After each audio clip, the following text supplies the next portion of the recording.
ایک گاڑی ہم گئے دیکھا باہر ایک صاحب گاڑی لائے, ہم گئے دیکھا تو اندر بلی گھوم رہی, گاڑی میں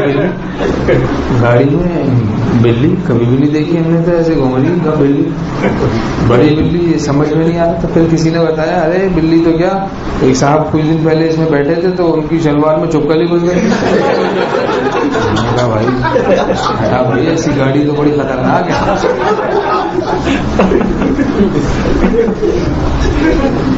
اتنی خطرناک گاڑی ہے یہ تو.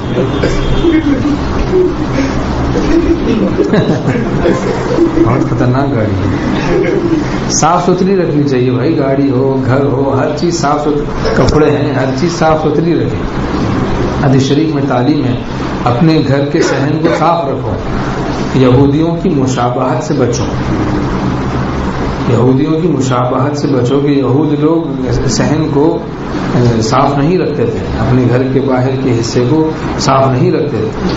حضرت حکیم علومت تھانوی رحمۃ اللہ فرماتے ہیں جب گھر کے باہر کے حصے کو صاف رکھنے کی تعلیم ہے شریعت میں, تو گھر کو کتنا صاف رکھنا چاہیے, اور ایسے ہی کپڑوں کو کتنا صاف رکھنا چاہیے, بدن کو کتنا صاف رکھنا چاہیے, پھر دل کو کتنا صاف رکھنا چاہیے.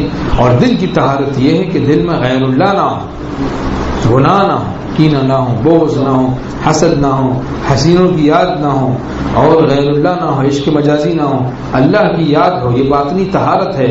نکالو یاد حسینوں کی دل سے اے مجذوب, خدا کا گھر پہ عشق بتا نہیں ہوتا.